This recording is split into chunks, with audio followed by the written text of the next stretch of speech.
Hey, bonjour à tous, j'espère que vous allez bien et bienvenue dans Cook Family. La vidéo d'aujourd'hui, c'est comment faire des petits pots pour les bébés. Si vous aimez ce genre de vidéo, faites-moi le savoir dans les commentaires et j'en ferai d'autres. N'oubliez pas de commenter, de liker et de vous abonner et on passe tout de suite aux ingrédients. On va faire des petits pots pour les bébés. Moi, ma fille, elle a 1 an, donc je vais faire des pots pour les bébés de 1 an. Mais je vais vous donner des variantes pour les bébés qui ont moins de 1 an. Donc, pour le premier pot, vous aurez besoin de pommes de terre, de brocolis, d'haricots verts, de courgettes. Et pour le deuxième, vous aurez besoin de carottes, de petits pois, de poireaux et de pommes de terre. Et pour épicer les pots, on aura besoin de sel, de poivre et d'herbes de Provence. Pour les bébés qui ont moins de 1 an, le poivre et les herbes de Provence, on ne met pas. Alors les amis, moi j'utilise tout simplement un couscoussier pour remplacer le bébé cook. Donc la première recette, ce sera haricots. Donc la première recette, je vais mettre les haricots, les pommes de terre, les brocolis et les courgettes.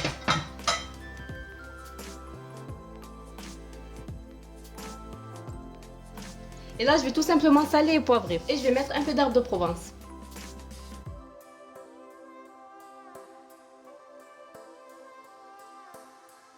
Donc voilà, la première recette du premier pot, c'est prêt. On va passer au second pot. Donc dans le même couscoussier, moi j'ai un couscoussier à 2 étages.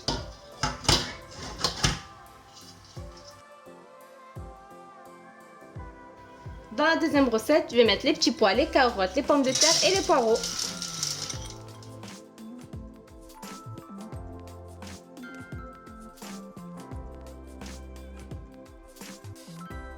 Et je vais tout simplement saler et poivrer. Allez-y doucement avec le sel et le poivre, il ne faut pas en mettre beaucoup. Je mettrai tous les ingrédients dans la barre de description. Donc là, vous avez pour 1 semaine de petits pots. Les amis, vous pouvez très bien changer les légumes que j'ai mis. Vous pouvez par exemple remplacer les pommes de terre par la patate douce, les petits pois par les fèves. Ça dépend des goûts des enfants. Et surtout, demandez avis à votre pédiatre avant d'utiliser chaque légume. Je vais attendre que mon eau bout, puis je rajouterai le haut de mon couscoussier.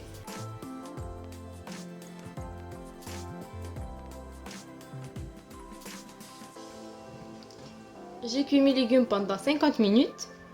Donc là, on va les mixer. Moi, je vais utiliser un mixeur électrique pour mixer mes légumes. Vous pouvez très bien utiliser un moulin à légumes. Après avoir mixé mes légumes, je les mettrai dans une boîte de conservation. Donc, il y a ceux-là, c'est Aven de la marque Philips qui fait ces boîtes de conservation. Mais sinon, si vous n'avez pas, vous pouvez très bien utiliser les boîtes que vous achetez.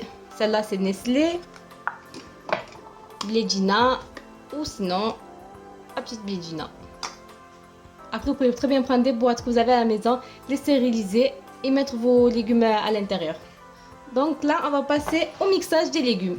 Donc comme je vous disais, la recette, vous pouvez très bien changer. Vous pouvez rajouter de la viande, vous pouvez rajouter du poisson, vous pouvez rajouter des petites pâtes. La viande et le poisson, il faut le rajouter maintenant. Si vous rajoutez les pâtes, il faudra les rajouter après avoir mixé.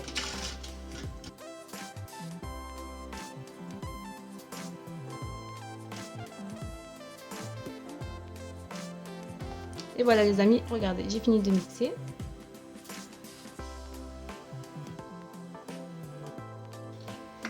Donc vous obtenez une purée assez onctueuse, assez lisse.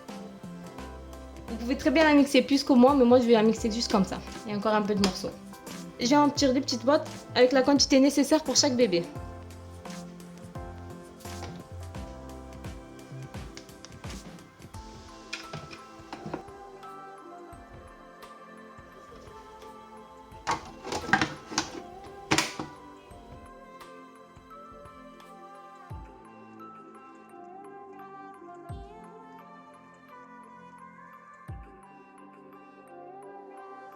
Et dans la dernière étape, je vais mettre quelques pots avec de l'escalope et du poisson que j'avais cuit à la vapeur.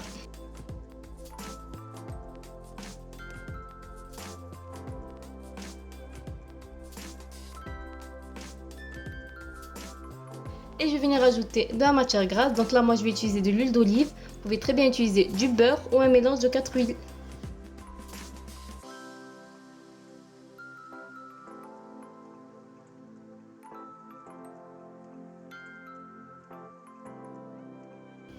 Pour une bonne conservation, moi je les mets au congélateur.